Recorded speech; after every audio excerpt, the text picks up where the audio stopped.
You are terminated, Harlan. Julian Cross's voice sliced through the low hum of the trading floor at 9:47 p.m. on a cold Wednesday night, exactly 36 hours before the biggest Securities and Exchange Commission audit in our company's history. This hair-gel-wearing, nephew-promoting senior vice president had just flushed 16 years of my life down the corporate toilet. I am Harlan Bennett, 51 years old, former military intelligence turned lead data architect at Pinnacle Financial Group.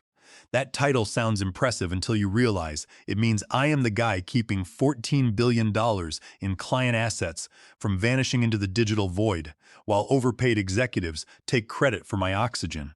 I have been holding this institution together for 16 years through 2 financial crises, 1 ransomware attack, and more incompetent vice presidents than I have gray hairs. Julian stood beside my workstation, adjusting his Hermes silk tie like he was posing for the cover of Mediocre Executive Monthly. He rose through the executive ranks by taking credit for other people's labor and playing golf with wealthy board members. He smelled of luxury designer cologne and unearned entitlement, carrying that rehearsed smile of a man who practiced his termination speech in the mirror twice. Effective immediately, he continued. Without glancing at my triple monitor setup where I was running final integrity verifications on our compliance database, the precise system federal regulators would crawl through, looking for fraud. Severance is 2 weeks, standard package. Human resources will email the paperwork tomorrow. My rent hit me first. $3,200 a month for a 2-bedroom in Lincoln Park, so my daughter Lily can stay on weekends. Then her orthodontist payments and the health insurance I would lose. At 51, getting fired isn't a career setback, it's a financial execution carried out with a dull blade. You are firing me, I said, tasting metallic bitterness in the back of my throat a day and a half before federal auditors walk through our front doors. Care to explain why? Adaptability, Julian said, straightening his silver cufflinks. You are simply too rigid, Harlan, too paranoid. You triple-check every database query, build firewalls around firewalls. Modern financial technology demands agility. My niece believes your security protocols are suffocating innovation. His niece, Chloe Cross, 27 years old, 6-month online certification in digital transformation, who listed herself on social media as a lead fintech architect. That was like calling yourself a brain surgeon because you watched a tutorial video on headaches.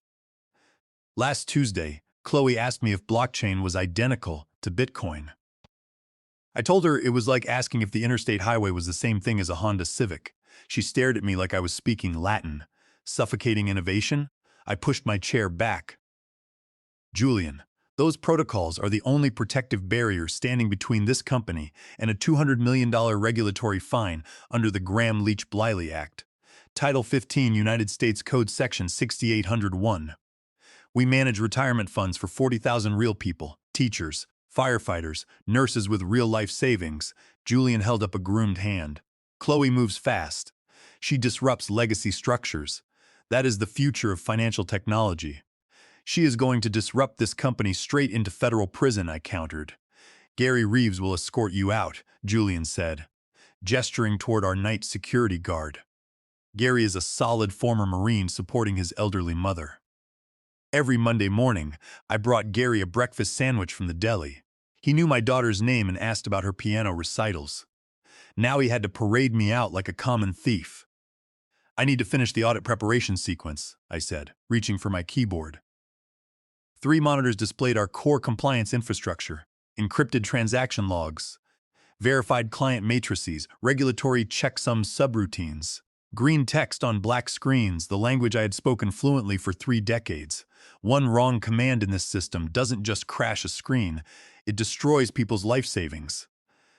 Step away from the terminal, Julian snapped, his corporate mask cracking. Chloe starts at 7 o'clock tomorrow morning. She will handle audit prep. She has already redesigned our compliance visual dashboard. The absurdity hit me like a piano falling from a 10th floor window. Chloe redesigning compliance systems. The same Chloe who thought a firewall was built around a campsite. She completed an accelerated certification, Julian said.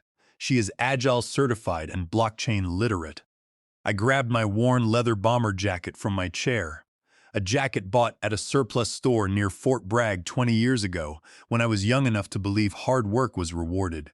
Beside it sat my coffee thermos and my Cubs mug next to a framed picture of Lily at her 5th-grade science fair. You are making a catastrophic mistake, Julian. The kind that makes the front page of financial news. I will take modern innovation over stagnant legacy thinking any day of the week. I looked at my screens one last time. 3 monitors displaying 16 years of architecture, every firewall, every encryption layer, every redundancy protocol I built during nights when everyone else went home at 5. The system keeping $14 billion safe wasn't flashy. It was boring and bulletproof, built by someone who understood what happens when digital artillery falls. I did not execute the audit prep sequence. I did not commit my final integrity patch. I closed my laptop, unplugged my personal encrypted drive, and tucked it into my jacket pocket, like removing the last sandbag from a river levee before the flood. Are you completely certain about this decision, Julian?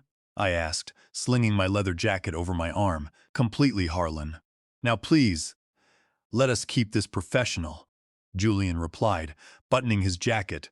There was no one left on the trading floor at 10 o'clock at night to witness anything unprofessional, but in Julian's imagination, he was already drafting the memo about modernizing the team, cutting dead weight, and ushering in an agile era of fintech.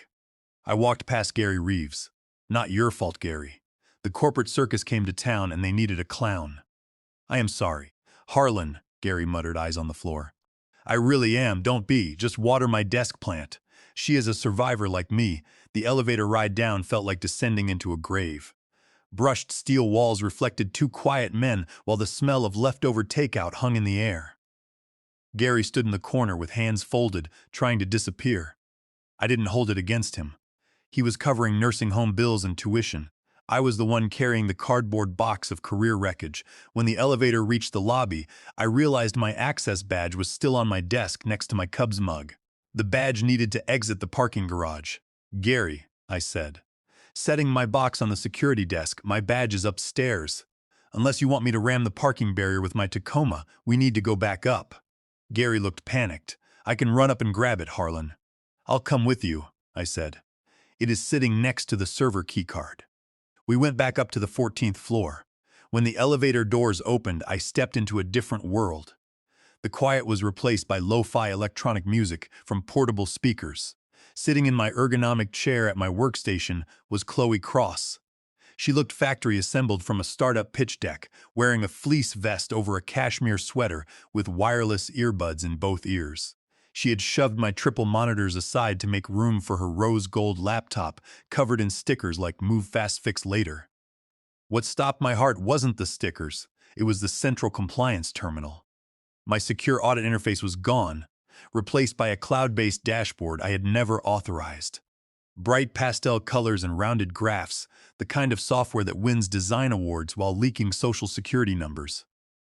In the bottom right corner, a flashing amber warning glowed, encryption layer manual bypass active. Oh, Harlan!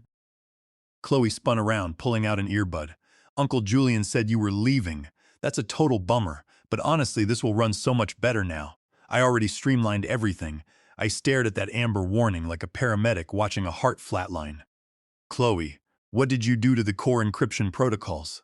She actually laughed, a light, breezy laugh. Oh, those encryption layers were causing crazy lag on the dashboard. Every time I tried to pull up client data, it made me go through 3 verification steps. Super annoying. So I turned off the authentication security layers. Look how fast everything loads now. It is like night and day. My blood pressure hit numbers that would alarm a cardiologist. She hadn't just adjusted settings. She had disabled the AES 256-bit encryption layer, the mathematical fortress keeping 40,000 clients' social security numbers, bank accounts, and investments invisible to external scrapers. It was like removing vault doors from a bank because they were heavy to open. That isn't speed. Chloe, I said, gripping my badge so hard the lanyard cut into my palm. That is a data breach. You exposed 40,000 client records to every automated scraper on financial networks. You are being super negative right now, she sighed, rolling her eyes. Uncle Julian said you would resist change. Look at this screen. I am optimizing the user experience for the SEC auditors. First impressions matter. This dashboard is gorgeous. You aren't optimizing anything, Chloe. You are serving 40,000 clients' financial identities on a silver platter to anyone with a laptop and bad intentions. Gary touched my shoulder. Harlan, we need to go. Protocol. I looked at Chloe, already back on her phone posting a social media story about crushing her first night of digital transformation. She had no idea. She was sitting on a financial nuclear warhead using the detonator as a selfie prop. I did the math. Automated scrapers run 24/7, targeting financial networks with exposed endpoints. With encryption down, the first bot would detect the vulnerability within 15 minutes. Within 30, client records would be harvested, packaged, and sold on dark web marketplaces. 40,000 real people, teachers, firefighters, nurses, would wake up to drained accounts. $50 million in regulatory fines under the Federal Trade Commission Act and Gramm-Leach-Bliley Act. Class action lawsuits representing billions. Loss of our broker-dealer license. Criminal negligence charges under Sarbanes-Oxley. Act Section 806. Title 18 United States Code Section 1514A. I walked to the elevator without another word. No point teaching a goldfish how to drive a truck. Gary stood in the corner while I pulled out my phone.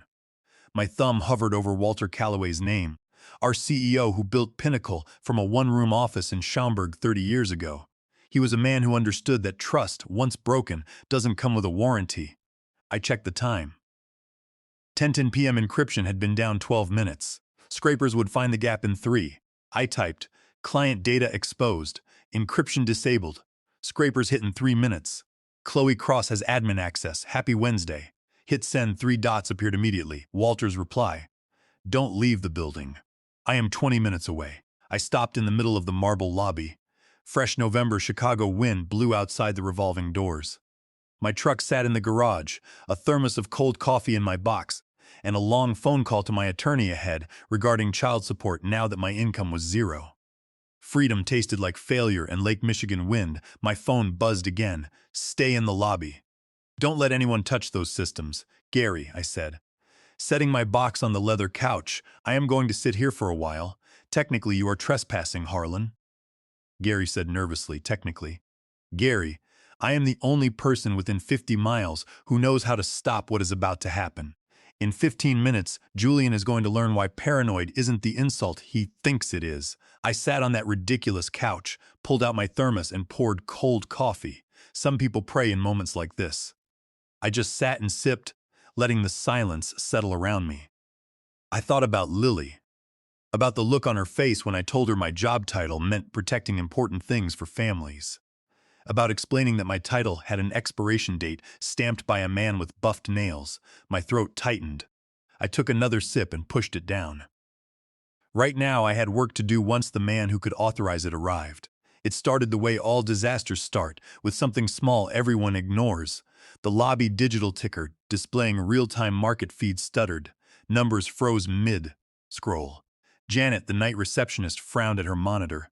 That's odd. My email just locked up. I knew why. Our Exchange server shared authentication clusters with the compliance database, a cost-cutting integration I had argued against for 2 years.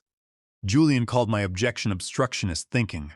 Well, Julian, hope you remember how to send a fax. At 10:11 p.m., the phone started dying, gargling static. Switchboard lines lit up with incoming calls from overseas offices producing fragmented voices. Janet grabbed a line. Pinnacle Financial, hello, sir. All I hear is static. She looked at Gary with wide eyes. Every line is dead. Bandwidth collapse, I said quietly. When the core database chokes, it strangles connected systems like a python squeezing a rabbit.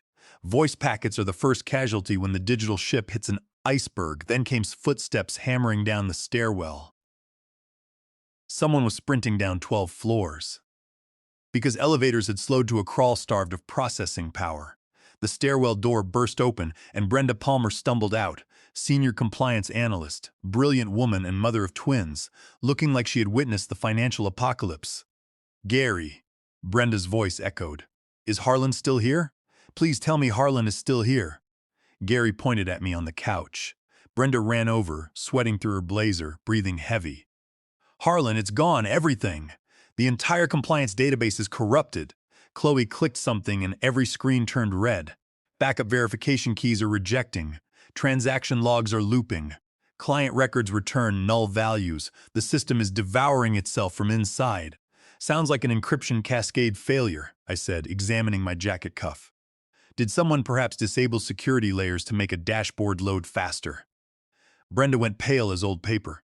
She said authentication steps created unnecessary friction in workflow experience.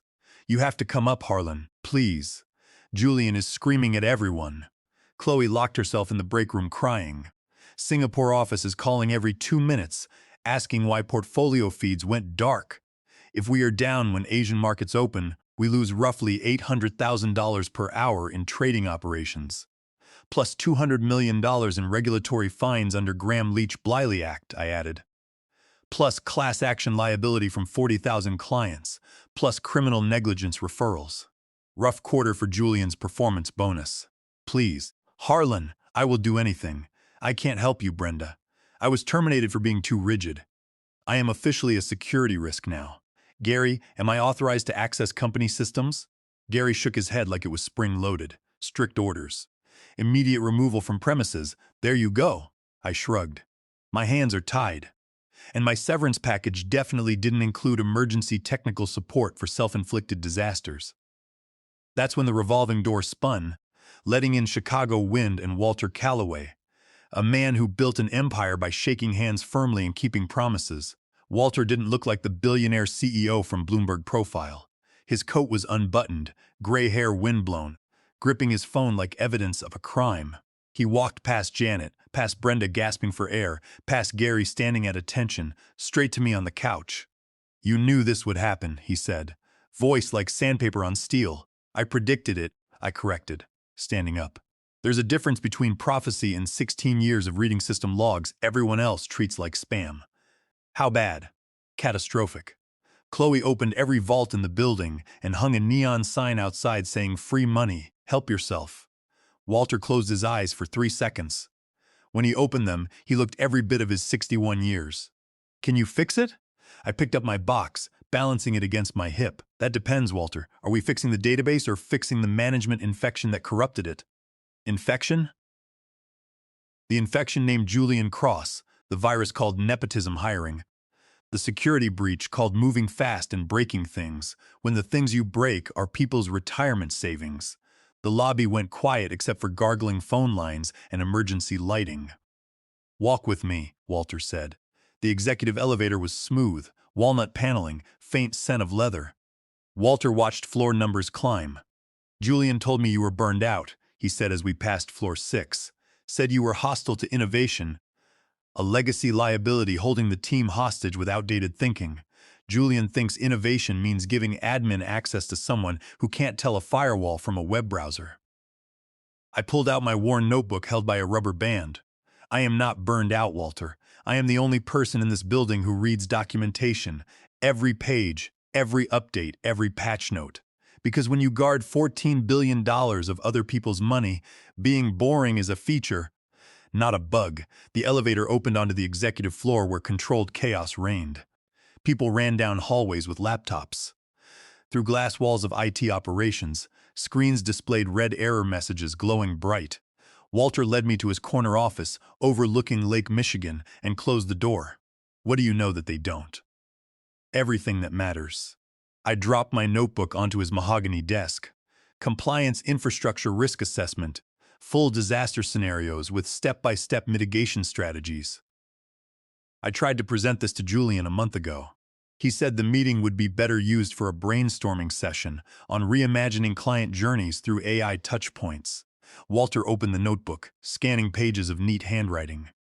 Page 8, I said. Section catastrophic failure, unauthorized access. He read for 20 seconds, looking at me like I predicted the future.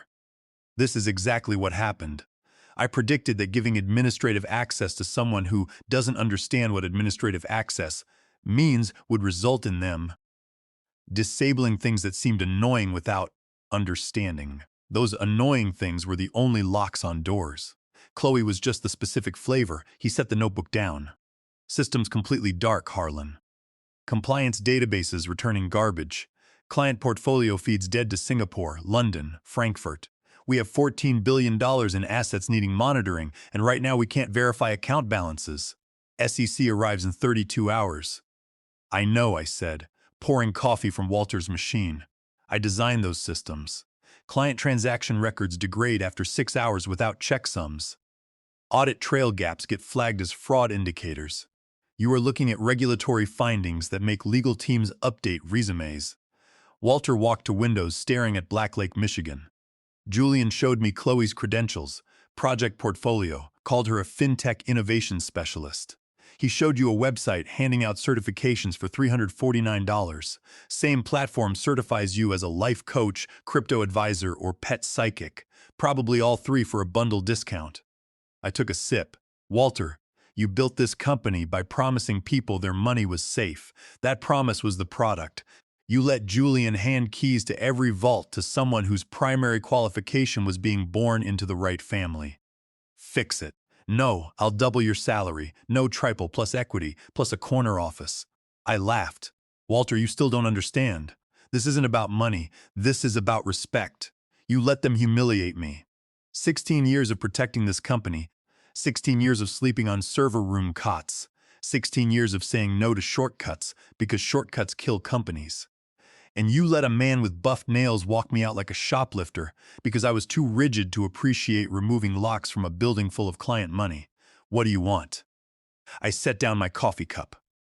I want the infection removed. I want Julian and Chloe gone. Tonight, publicly, before I touch a single line of code. And I want it in writing that no personnel decisions affecting critical infrastructure happen without my explicit approval. Julian has been with me 12 years. He is senior VP. I can't just then start rehearsing testimony for the SEC hearing, I interrupted, because you need a very good explanation for why your compliance database was dismantled by someone who thinks encryption is cryptocurrency. Walter turned from the window, phone vibrating non-stop. Board members, compliance officers, international offices screaming into a void. Okay, he whispered. I didn't hear what you said. Okay, he said it loud enough to rattle the window. You win. Fix it. I'll handle Julian and Chloe. I picked up my notebook. First, get me full root access to everything. Second, clear the operations center. I don't perform surgery with an audience that thinks restart computer is advanced troubleshooting. Walter grabbed the landline, issuing the order, security override, executive authorization, restore full system credentials for user Harlan B01. Authorization code Delta Echo 7. Do it now. He hung up and looked at me. You're live. Not yet, I said, finishing my coffee. I need the operations center empty. We walked down the hallway where emergency lighting painted everything yellow. Through glass walls, I saw the aftermath of Chloe's digital demolition. Julian was red-faced, screaming at monitors. Chloe sat in the break room crying, mascara running. My team, Grant Miller and Diane Foster, stood like survivors of an extinction event. Walter pushed open the heavy doors. Server room cooling hit us like a walk-in freezer. Processors ran hot in infinite loops of corrupted data, generating heat and accomplishing nothing, like Julian's management style. Julian! Walter called out. Julian spun around. Walter, thank God. We've been hit by a sophisticated cyber attack from an Eastern European syndicate. And why is he here? Security was supposed to. He's here because you are an incompetent disaster, Julian, Walter said quietly. And this wasn't a cyber attack. This was your niece playing with systems she doesn't understand because you gave her keys to the kingdom as a birthday present. Operations Center went silent except for server fans screaming overtime. You're relieved, both of you. Now, Walter, you can't be serious. This is a crisis situation. We need senior leadership. We need a surgeon, Walter cut him off. You two are the disease. Get out before I call the board and have this conversation in front of all 12 members. Chloe appeared in the doorway, lip trembling. But Uncle Julian said I was revolutionizing the fintech paradigm. Kid, I said, stepping forward, if you touch one more system in this building, I will personally ensure every regulatory body from the SEC to the FBI knows exactly which buttons you pushed. And then I'll make sure your online profile accurately reflects your qualifications, which right now would embarrass a high school intern. Julian saw my notebook, saw the look in my eyes, and understood his corporate vocabulary was worthless here. This was the engine room of a financial empire, and he had been cosplaying chief engineer. My attorney will be in touch, Julian spat, and mine will be in touch with the SEC whistleblower office under Sarbanes-Oxley, Act Section 806. Title 18 United States Code Section 1514A, Walter replied. Think carefully about who has more to lose. Now leave. Julian grabbed Chloe's arm and stormed toward the elevator. Her disruption career ended before her first paycheck cleared. I looked at my team, Grant and Diane. Good people who watched incompetence demolish months of work shows over, I announced, rolling up my sleeves. Brenda, get me a direct terminal connection to the master compliance node. Grant, kill all external API connections immediately. We're going dark for 4 minutes. Diane, start mirroring transaction logs to our disaster recovery sandbox. Raw dump only. Don't try to parse anything yet. Going dark means international feeds go completely offline, Brenda warned. They're already offline, I replied, sitting at the console.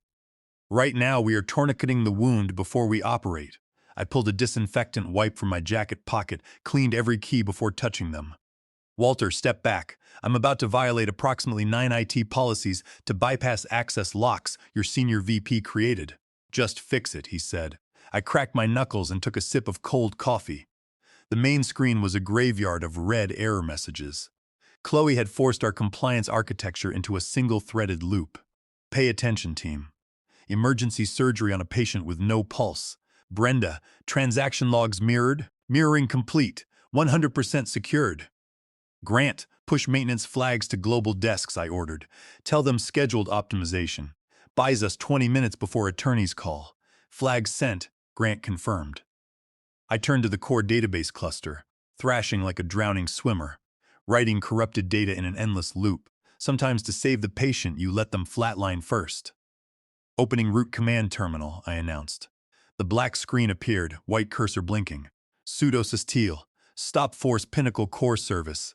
You're killing the master process, Grant gasped. Defibrillator, I said calmly. Clear, I hit enter. Every screen went black. Server fans wound down. The room fell into silence so complete I heard Walter's watch ticking. Did we lose everything? Brenda whispered. Wait for it, I said, sipping coffee, because I had run this simulation in my disaster sandbox 100 times. Come on, old girl, I built you better than this. A single line of green text materialized on the main monitor. System recovery initiated. Integrity check in progress. Legacy failsafe detected. Harlan Bennett trusts nobody version 37. What is that? Walter asked, stepping closer. That, I said, pointing with my thermos, is the legacy liability Julian wanted to eliminate. An encrypted mirror of our entire compliance infrastructure secretly generated every 4 hours for 4 years. Slow to create, invisible to anyone who doesn't know it exists, untouched by anyone without my decryption key. Chloe couldn't delete what she never knew was there. Green text cascaded down every screen. Restoring compliance tables, 28%, 54%, 79%. Restoration complete. All systems nominal. Encryption active. Grant, reopen external feeds on my mark, I commanded. Restore complete. Mark! Grant executed. Every screen erupted to life. The global portfolio map flickered on, green indicators across 6 continents. Backlogged transactions surged as the system processed hours of queued operations in seconds, then settled into smooth rhythm. We're stable, Brenda announced, voice shaking. All systems green. Encryption verified. Latency 40% lower than pre-incident levels because I flushed 4 years of accumulated garbage data during the restart, I explained. Sometimes to clean a system, you shut it down and rebuild from the original architect's blueprints. I turned to Walter, staring at restored displays like Lazarus walking out of the tomb. Systems fixed, I said. Client money secure. Compliance database audit ready. Shareholders won't organize a lynch mob. The board meeting at 6:30 a.m. was a swift affair. Gray suits, untouched pastries, corporate damage control. Walter sat at the head with me at his right hand. I wore my leather jacket, thermos in hand, quiet confidence of a man who pulled a billion-dollar firm back from the ledge. The crisis has been resolved, Walter announced, thanks to our new Chief Information Security Officer, Harlan Bennett. Every head turned. They didn't see a middle-aged divorced guy with coffee stains. They saw the man holding keys to their financial kingdom.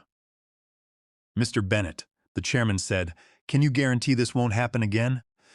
"As long as all system changes and personnel decisions affecting critical infrastructure require my explicit written authorization," I replied. "Nobody touches core systems without my sign-off." We are returning to a security-first model. No more trendy solutions, just proven engineering that keeps people's money where it belongs, in their accounts, not on the dark web. They nodded. Proven engineering kept them rich. Trendy disruption nearly made them criminal defendants.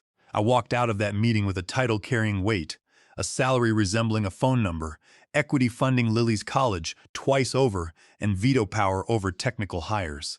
But more than that, I walked out with something Julian's nepotism could never buy. The knowledge that patience, technical dedication, and 16 years of being too rigid saved 40,000 people's life savings. Back in my operations center, my fortress, I sat in my old chair and pulled up system monitors one final time. Everything glowed green, digital heartbeat of billions, pulse steady and strong. Somewhere in Singapore, a retired teacher's pension fund was intact because I built walls thick enough. Somewhere in Chicago, a firefighter's retirement account was safe because I built a secret backup. I opened my drawer, pulled out a bottle of Blanton's bourbon, poured 2 fingers into my Cubs mug, and raised it to the glowing monitors. "Too rigid, my ass," I whispered to the humming servers. Turns out rigid is just another word for unbreakable, and unbreakable is what keeps the whole damn world from falling apart.